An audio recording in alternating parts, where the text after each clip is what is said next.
안녕하세요. 핑스살롱입니다. 오늘은 위대한 개츠비에 대해서 좀 얘기해 보려고 해요. 굉장히 유명한 소설이죠. 혹자는 인류 역사상 가장 위대한 문학 작품이라고 손꼽히는 작품이기도 한데요. 그 스토리를 보면은 사실 좀 막장에 가까워요. 이제 간략히 스토리를 얘기해 보면은 이 주인공 개츠비는 엄청난 부자예요. 그래서 매일 밤 자신의 그 큰 대저택에서 화려한 파티를 열거든요. 어느 날 자기 옆집에 사는 닉을 파티에 초대하는데요. 사실 개츠비가 매일 이렇게 파티를 열었던 이유는 이 닉을 통해서 닉의 사촌 동생 데이지를 만나기 위해서였어요. 개츠비와 데이지는 원래 서로 사랑하던 연인 사이였는데요. 이제 그때 당시에는 빈털털이었던 개츠비는 이 데이지는 집안이 부자였거든요. 그래서 결국 그녀와 결혼하지 못하고요. 데이지는 학벌이랑 집안이 좋은 부자인 톰이랑 결혼을 하게 돼요. 개츠비는 이때부터 수단과 방법을 가리지 않고 이 돈을 벌어가지고요. 엄청난 부자가 되었는데요. 다시 옛 연인인 데이지를 만나기 위해서 어떻게 보면 이 닉에게 접근한 거죠. 우여곡절 끝에 닉의 소개로 다시 개츠비와 데이지는 재회하게 됐어요. 데이지는 개츠비의 엄청난 저택과 개츠비의 엄청난 부에 눈이 휘둥그레져요. 결국 둘은 다시 예전의 그 사랑의 감정을 느끼면서 만나게 되는데요. 이 데이지는 유부녀잖아요. 그래서 이 데이지의 남편인 톰이 이걸 알아차리죠. 사실 이 톰도 다른 여자와 바람을 피우고 있었거든요. 근데 나는 바람을 피우지만 자기 아내가 바람 피우는 거는 참을 수 없는 거죠. 또 이제 데이지가 자기와 이혼을 한다고 하려는 걸 알고요. 절대 이제 용납할 수 없는 일이라 결국 모두가 보는 앞에서 이 개츠비의 실체를 까발려요.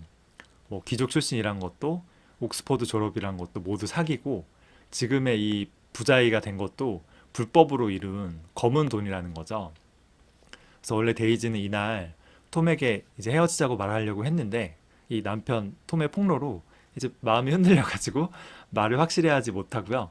이제 개츠비와 함께 술을 많이 마시고 집으로 돌아오는 도중에 실수로 이제 여자를 차로 치어 죽이는데요.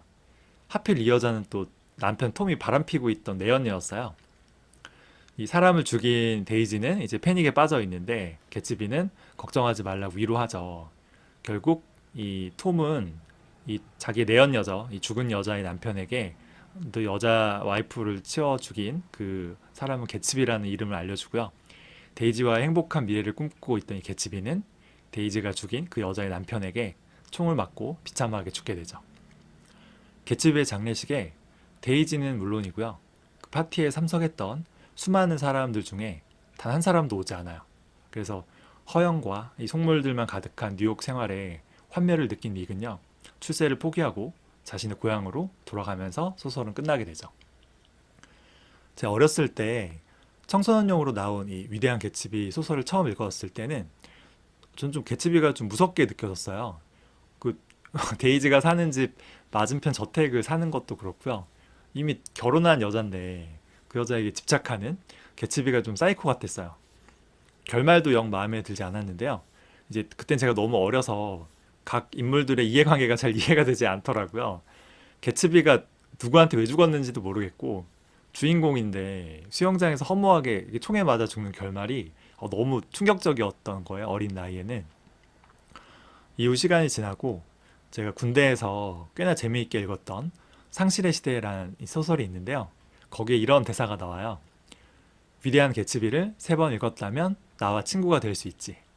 그러니까 상실의 시대를 쓴 무라카미 하루키뿐 아니고요. 전 세계 수많은 이제 작가나 평론가들이 위대한 개츠비를 최고의 작품으로 꼽는다는 게 이제 그때 당시도 도저히 이해가 안 가는 거예요. 군대를 제대하고요. 저도 좀 여러 사랑과 이별을 경험하고 20대 중반 넘어서 다시 한번 이 책을 읽을 기회가 있었어요. 그때 이제 제가 느낀 개츠비는 이제 더 이상 무섭거나 단순한 사이코가 아니었죠. 정말 제목 그대로 위대한 남자였던 거예요. 사랑하는 여자를 위해서 이 흙수저였는데 맨몸으로 엄청난 부를 쌓아 올린 그 야망과 그 능력 그리고 그런 부를 얻었음에도 이 영혼이 타락하지 않고요. 그죠? 순수함을 잘 간직했잖아요. 개츠비가 너무 존경스러웠고요. 저는 그 개츠비처럼 되고 싶었어요. 말하자면은 이제 20대 때 개츠비는 제 인생의 롤 모델이었어요. 그 대부분의 남자분들이 경험하셨겠지만 저도 이제 어렸을 때 개츠비처럼 가난하고 좀 불안정한 미래 때문에 이제 사랑을 놓친 적이 너무 많았어요. 그래서 다시는 사랑하는 사람을 놓치고 싶지 않아서 그래서 개츠비처럼 부자가 되고 싶어서요. 진짜 한 푼도 안 쓰고 악착같이 돈을 모으며 살기도 했거든요. 근데 돌이켜 보면은 결국 사랑 때문에 돈에 미쳤던 거잖아요. 근데 반대로 돈에 미쳤던 바람에 괜찮은 사람과 사랑을 좀 놓친 적이 많거든요. 좀 인생이 좀 아이러니하기도 하죠. 30대가 되어서는 그 디카프리오 주연의 그 개츠비 영화를 보기도 했어요. 30대가 돼서 영화를 보니까요. 좀 20대랑 또 다르더라고요. 이게 개츠비처럼 되고 싶다는 게 아니고 좀 바보 같다는 생각이 들었어요. 그 왜 지나간 것은 지나간 대로 그런 의미가 있죠라는 그 노래 가사도 있는데요. 아, 개츠비는 이미 지나간 과거에 너무 집착하고 그로 인해 결국 파멸하고 말았죠. 사실 개츠비가 집착했던 과거가 그리 아름답다고 할 수 없었어요. 그 개츠비가 사랑한 데이지는 그렇게까지 사랑할 만한 가치가 없는 속물이었죠. 개츠비는 그렇게 돈을 모아서 부자가 된 게 결국 그 순수한 사랑이랑 열정 때문이었잖아요. 근데 데이지가 부자인 톰이랑 결혼한 건요. 이 톰이 가진 이 돈, 그리고 집안, 기득권, 남들의 시선이나 이런 안정감 때문이었어요. 사실 데이지는 남편 톰이 다른 여자랑 바람피고 있다는 걸 이미 알고 있었는데 그렇다고 이혼하면은 그 뭐 안정감, 돈, 남들의 시선 이런 걸 다 이제 포기해야 되잖아요. 그런 게 두려워서 헤어지지 못했던 거예요. 데이지와 개츠비가 다시 만났을 때 이 개츠비의 화려한 실크 셔츠를 보면서 이렇게나 아름다운 셔츠를 본 적이 없다고 그래서 슬프다면서 이렇게 눈물을 보이거든요. 아름다운 셔츠를 보면서는 눈물까지 흘린 데이지였지만 정작 개츠비를 위해서는 눈물 흘린 적이 없죠. 그 마지막에 이 데이지가 개츠비를 선택할 수 없었던 것도요. 결국 남편 토미의 한 폭로 때문이었어요. 그러니까 즉 전통적으로 이제 부모님도 부자고 이제 자기도 부자인 이 전통적인 부자인 자신과 달리 개츠비의 이 부는 불안정하다. 검은 돈으로 이룬 거기 때문에 하루 아침에도 무너질 수 있고 감옥에도 갈 수 있다는 거죠. 그럼 데이지가 사랑한 거는 개츠비라는 인간이었는지 아니면 화려한 저택이나 값비싼 셔츠나 그런 물질적인 부였는지 사실 알 수 있죠. 사실상 자기가 그 여자를 차로 치어 죽였기 때문에 그로 인해 개츠비가 죽은 거나 다름없잖아요. 근데 개츠비의 장례식에 꽃 한 송이 보내지 않았고요. 남편 톰이랑 서둘러 짐을 챙겨서 도망친 거를 보면은 이제 데이지가 어떤 인간인지 다 알 수 있죠. 개츠비만 몰라요. 다시 정리하면은 10대 때는 저는 개츠비가 좀 무서웠고요. 사이코패스 같았고요. 20대 때는 아 정말 개츠비처럼 부자가 되고 싶었어요. 30대 영화를 보고는 아 좀 개츠비가 바보같이 느껴졌던 거죠. 작품 속에서 개츠비 나이가 한 30 초반으로 묘사되거든요. 그 저는 뭐 개츠비보다 훨씬 나이가 많은 셈이죠. 개츠비보다 더 나이가 들고 좀 인생의 온갖 풍파도 겪은 후에 제가 어느 날 공항에서 진짜 한 열 몇 시간 이제 그냥 체류할 일이 있었는데 천천히 이 책을 읽게 되었어요, 공항에서. 진짜 글자 하나하나까지 문장 하나하나를 음미하면서 천천히 읽은 적이 있는데요. 그때는 이제 개츠비가 무섭지도 않고요. 존경스럽지도 않고요. 바보같이 느껴지지도 않았어요. 단지 그냥 가슴이 좀 먹먹했어요. 그 말 그대로 가슴이 좀 먹먹해서 며칠 동안 좀 우울한 적이 있었거든요. 그러니까 개츠비도 그 데이지도요. 심지어 그 남편이 톰마저도 조금 이해가 됐어요. 아, 그래. 그럴 수도 있었겠다. 어느 누구 특별한 악역은 없었어요. 그저 다들 자신들의 욕망대로 행동했을 뿐이죠. 뭐 특별히 잘못이 있다면은 천박한 자본주의 그 자체였을 수도 있죠. 그 영화 봄날은 간다라고 있어요. 거기에 이제 주인공 유지태 그 고모로 나오는 신신의 명대사가 있는데요. 이제 유지태가 신신에게 할머니랑 할아버지는 사이가 좋았냐고 물어봐요. 그러니까 신신애가 아 너무 사이가 좋았다고 하죠. 그래서 유지태가 이제 근데 왜 바람 폈냐고 이렇게 물으니까 신신애가 한숨을 쉬면서 이렇게 말해요. 살다 보면 그럴 수도 있단다. 저는 이게 진짜 명대사라고 보거든요. 그 오랜만에 읽어서 그럴 수도 있고요. 아니면 너무 차분하고 천천히 읽었기 때문일 수도 있는데 제가 알고 있던 내용과 좀 다른 게 있더라고요. 가장 의외였던 거는 저는 데이지가 진짜 예전에는 나쁜 년이라고 생각했는데 제가 생각했던 것만큼 그렇게 나쁜 년은 아니었다는 거예요. 어쨌든 데이지는 개츠비를 진심으로 사랑했던 건 맞아요. 그 데이지의 이제 고향 후배인 조던이라는 여자가 있는데 이 닉에게 과거를 회상하는 부분에서 잠시 이런 내용이 나와요. 그러니까 데이지가 원래 그 지역 최고의 부잣집 아가씨였고요. 그 지역에서 가장 또 인기가 있던 여자였어요. 그래서 모든 젊은 장교들이 이제 데이지랑 잠깐이라도 데이트하고 싶어서 안달복달 했는데요. 이제 그런 데이지가 돈 한 푼 없는 가난뱅이인 개츠비랑 이제 사랑에 빠지고 진짜 진심으로 사랑하게 된 거예요. 그러니까 이때 데이지는 진짜 개츠비라는 인간을 순수하게 사랑했던 거죠. 근데 개츠비가 1차 대전에 참전하러 가야 되자 이제 데이지는 이 개츠비를 배웅하려고 이제 몰래 짐을 싸서 뉴욕에 가려다가 부모님에게 붙잡히는 일도 생겨요. 그 후로 가족들이랑 몇 주 동안 말도 안 하고 지내다가 다음에 거의 1년이 지나서야 다시 예전처럼 명랑해졌다고 해요. 그 후에 엄청난 부잣집 가문인 톰 부캐넌이랑 결혼을 하게 됐는데요. 결혼식 전날에 이제 리허설 만찬 날에 데이지가 이제 엄청 술에 취한 채로 이제 남편 톰이 결혼 선물로 준 커다란 진주 먹거리를 손에 들면서 이제 말했다고 해요. 이걸 아래층에 가져가서 주인에게 돌려줘. 그리고 이 데이지의 마음이 바꿨다고 말해달라고 막 우는 거죠. 그래서 그 데이지의 손에 편지 한 장이 들려 있었는데 이 물에 젖은 편지를 너무 꼭 쥐는 바람에 그 편지가 이제 눈송이처럼 흐물흐물 찢어지기 시작했다고 해요. 이 편지는 당연히 개츠비가 쓴 편지겠죠. 물론 이렇게 순수하게 개츠비를 사랑했을 때 그 데이지랑 나중에 개츠비의 어떤 부와 어떤 그 저택, 실크 셔츠 때문에 눈물을 보이고 나중에 개츠비가 죽은 다음에 꽃 한 송이 보내지 않은 데이지는 전혀 다른 사람이에요. 그러니까 이게 무언가가 그녀를 변하게 한 거죠. 그러니까 인간은 다 변해요. 뭐 인생의 풍파 때문일 수도 있고요. 주변 사람들이나 자신의 위치, 환경 혹은 그 스스로에 인해서 변하는 거죠. 제가 이런 사람들을 많이 봤거든요. 특히 데이지 같은 여자들을 많이 봤어요. 참 씁쓸하고 남의 일 같지 않죠. 데이지가 차로 사람을 치워 죽인 날 그날에요. 개츠비는 이제 데이지를 걱정하면서 이제 그녀의 저택에서 계속 서성거려요. 그녀의 방 불이 꺼질 때까지 새벽 4시까지 계속 밖에서 이제 마음 졸이며 있는데 데이지는 애초에 개츠비에게 돌아갈 마음이 아마 없었을 거예요. 그 전통적인 부자인 안정적인 남편 톰과는 달리 개츠비의 부는 언제라도 무너질 수 있는 이 모래 위의 성처럼 불안한 거를 알게 된 후부터 이제 갈 마음이 아마 사라졌겠죠. 소설 속 화자인 닉이 이제 개츠비를 이렇게 표현해요. 존재하지도 않는 그 무언가를 지키느라 그렇게 홀로 계속 서 있었다. 사실 저도 그랬어요. 그런 적이 있거든요. 저뿐 아니라 많은 사람이 그랬죠. 이미 내가 사랑하는 사람은 예전에 그 사람이 아니라는 거를 속으로는 깨닫고 있지만 이제 인정할 수가 없는 거죠. 그래서 이미 존재하지도 않는 그 무언가를 지키느라 그렇게 홀로 계속 서 있는 거예요. 법정 스님의 무소유에 이런 내용이 나와요. 스쳐가는 인연은 그냥 보내라.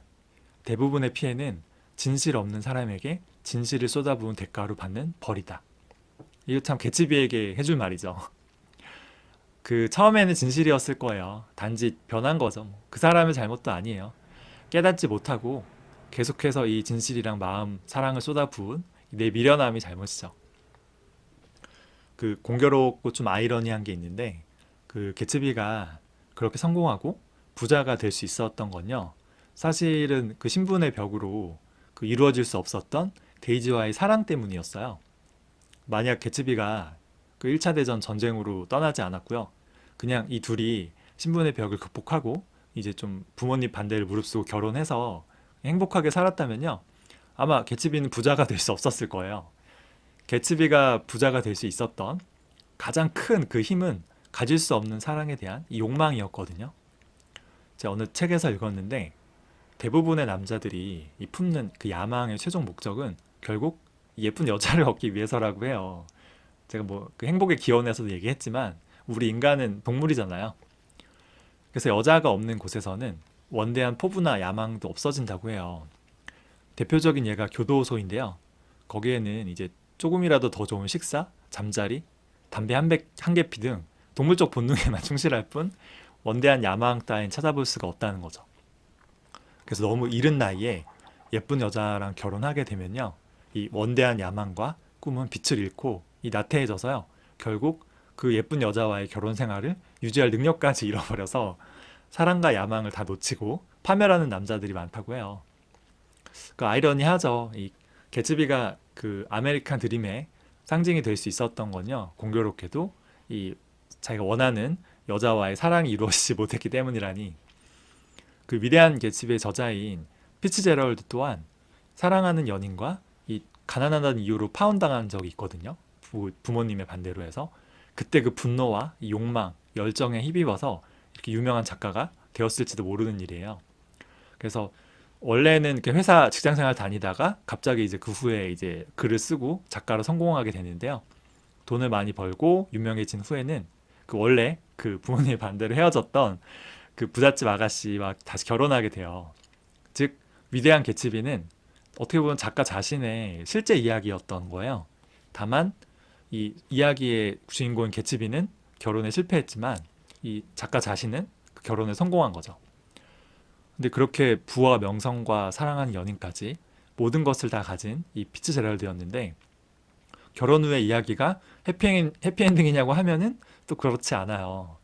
이 작가 피츠제럴드는 성공한 후에 엄청난 낭비벽으로요, 이 벌어놓은 돈을 물쓰듯 써댔고요, 심각한 알코올 중독증으로 술 없이는 못 사는 인간이었다고 해요. 게다가 그렇게 사랑했던 그 여자 이 젤다를 놔두고 엄청나게 바람도 많이 피웠다고 합니다. 자, 이게 가질 수 없을 때는 그토록 원했잖아요. 근데 막상 가진 후에는 또 다른 무언가를 갈망하는, 참 이 욕망의 소용돌이에서 헤어나올 수 없는 불쌍한 호모사피엔스가 바로 우리죠. 피츠제럴드가 이제 그 아내 젤다 중에, 젤다도 꽤 유명해요. 근데 그의 부인 젤다가 흔히 알코올 중독 환자에 정신병자로 많이 알려져 있는데요. 실제로는 발레나 글쓰기, 미술 등 예술적 재능이 매우 뛰어났다고 해요. 위대한 개츠비의 여러 문구들도 이제 그녀가 직접 쓴 글이 많다고 하는데요. 근데 이 피츠제럴드는 이제 그녀가 글쓰기나 예술을 못하게끔 막고요, 나중에는 강제로 정신병원에 가두기도 해요. 피츠제럴드는 말년에 알코올 중독이랑 병마, 심지어 돈을 다 쓰고 경제적 어려움까지 시달리다가요, 고작 44살에 심장마비로 사망해요. 그리고 계속 정신병원에 갇혀있던 그의 아내 젤다 또한 몇 년 후에 어이없이 병원에 화재가 발생해서요, 죽게 되거든요. 피츠제럴드랑 그의 아내 젤다의 최후를 생각하니까 좀 씁쓸하고 가슴이 먹먹해지죠. 이 위대한 개츠비의 이 개츠비의 허망한 최후는 자신의 처참한 미래를 예견한 것일까요? 위대한 개츠비와 비슷한 스토리가 사실 우리나라에도 하나 있어요. 이수일과 심순애 아시죠? 이수일과 심순애는 서로 사랑하는 사이고 결혼을 약속하는데요. 어느 날 이 대갑부의 아들 김중배가 심순애를 꼬시게 돼요. 다이아몬드랑 각종 물질 공세에 넘어간 결국 이 심순애는 이수일을 버리고 갑부인 김중배와 결혼하게 되죠. 그때 이 이수일이 심순애에게 하는 세기의 명대사가 있죠. 김중대의 다이아가 그렇게도 탐나란 말이냐? 그래서 울분과 분노, 타락 끝에 이수일은 악덕 고리대금 업자 밑으로 들어가서 악착같이 돈을 모으게 돼요. 그 나중에 큰 부자가 되는데요. 여기까지는 위대한 개츠비와 상당히 내용이 비슷하죠. 근데 결말은 상당히 다른데요. 부자가 된 후에 데이지를 찾아가는 개츠비와는 다르게 여기서는 오히려 이 심순애 여자 쪽이 먼저 이수일을 찾아요. 근데 이수일은 그 심순애를 매정하게 대하고 내쫓아 버리죠. 그 상심한 심순애는 대동강물에 이제 자살을 시도하려고 빠지려고 하거든요. 그래서 다이아에 혹해서 이수일을 배반한 심순애도 그렇고요. 이제 고리대금업을 하면서 더욱 물질주의자로 변해버린 이수일도 그렇고요. 참 아이러니하면서 좀 서글프죠. 그런 면에서는 그 이수일보다는 좀 순수한 사랑을 간직한 개츠비가 조금 더 나은 것 같아요. 사실 이수일과 심순애도 일본 소설을 본딴 거예요. 근데 이 일본 원작 소설도 영국 소설을 본딴 거라고 하니까요. 이 남자의 성공과 사랑에 대한 주제는 이 동서양이나 시대를 초월해서 늘 핫한 대중의 관심거리인 것 같아요. 어찌 보면은 이 데이지를 두고 다투는 톰과 이 개츠비는 전통적인 부자와 이 신흥 부자 간의 대결을 의미한다는 이야기도 있어요. 결국 신흥 부자 개츠비는 패배하죠. 아무리 자신의 능력으로 성공하고 돈을 많이 벌어도 이 전통적인 부자에게는 이길 수 없는 걸까? 라는 생각도 제가 많이 했던 것 같아요. 제가 언젠가 초등학교 저학년으로 보이는 꼬마애들 둘이 이야기하는 걸 들었어요. 한 명 꼬마애가 그래요. 우리 부모님이 부자라서 참 다행이야. 그랬더니 나머지 꼬마애가 그러는 거예요. 야, 바보야. 부모님이 부자인 거 아무 의미 없어. 할아버지가 부자여야 해. 그래서 이 꼬마애들의 말을 기가 찼는데 이것도 십몇 년 전이거든요. 근데 실제로 그 1등 신랑감 1위가 할아버지가 부자인 남자고요. 2위가 아버지가 부자인 남자, 3위가 이제 비로소 본인이 이제 부자인 남자란 말이 있으니까요. 참 그 위대한 개츠비가 쓰여졌던 100년 전의 이 천박한 자본주의 시대보다 지금은 좀 더 나아졌다고 할 수 있을까요? 개인적으로 인상 깊었던 부분이 있는데요. 과거에 대한 개츠비랑 닉의 대화예요. 닉이 말했다. 과거는 되돌릴 수 없어요. 과거를 되돌릴 수 없다고요? 그가 믿을 수 없다는 듯 외쳤다. 얼마든지 되돌릴 수 있어요. 그는 자기 주변을 거칠게 두리번거렸다. 집 앞 어둠 속 어딘가에, 손이 닿지 않는 그 어딘가에 과거가 숨어 있기라도 하듯이. 너무 안타까운 장면이 아닐 수 없죠. 지나가 버린 과거를 마치 손에 잡을 수 있는 어떤 것처럼 얼마든지 되돌릴 수 있다고 말하는 개츠비. 순수한 걸까요? 바보 같은 걸까요? 바보 같은 개츠비와 달리 우리에게는 아직 기회가 남아 있어요. 성공과 부, 돈, 사랑에 대한 집착이 낳는 결과가 어떠한지 우리는 이제 잘 알고 있죠. 소설의 마지막 문장으로 마무리할게요. 그러므로 우리는 물결을 거스르는 배처럼 쉴 새 없이 과거 속으로 밀려나면서도 끝내 앞으로 나아가는 것이다. 저자는 결국 이 말을 하고 싶었던 것 같아요. 과거의 파도에 맞서서 싸우면서 그럼에도 꿋꿋이 앞으로 나아가야 한다는 거죠. 정작 그 본인은 그렇게 잘 살지 못했지만 우리에게는 아직 그 기회가 남아있죠. 본의 아니게 그때 제가 공항에서 강제 독서를 한 10몇 시간 했는데요. 제 인생에서 참 의미 있는 시간이었어요. 오랫동안 책을 읽고 꼼꼼히 또 사색까지 하기가 쉽지 않잖아요. 제가 영화를 제외하고 책으로만 위대한 개츠비를 3번 읽게 되었는데요. 하루키와 친구가 될 수 있을까요? 같은 작품을 왜 저는 2번, 3번 읽는지 이해할 수 없었어요. 근데 나이가 들수록 경험이 쌓일수록 좀 이해가 가요. 이게 좀 느껴지는 게 다른 것 같아요. 10대에는 그저 무서웠던 개츠비, 20대에는 제 인생의 롤모델이던 개츠비, 30대에는 바보같이 느껴졌던 개츠비, 40대에는 그저 먹먹하고 가슴이 짠해지는 개츠비죠. 50대에는 또 어떤 느낌이 들까요? 10년이 지나고 다시 한번 리뷰를 한번 해보겠습니다. 준비한 내용은 여기까지고요. 혹시 위대한 개츠비 옛날에 읽어보셨거나 안 읽어본 분이 계시면요, 한 번쯤 읽어보시면 좋을 것 같아요. 의견 남기실 거 있으면 댓글 남겨주시고요. 들어주셔서 감사합니다.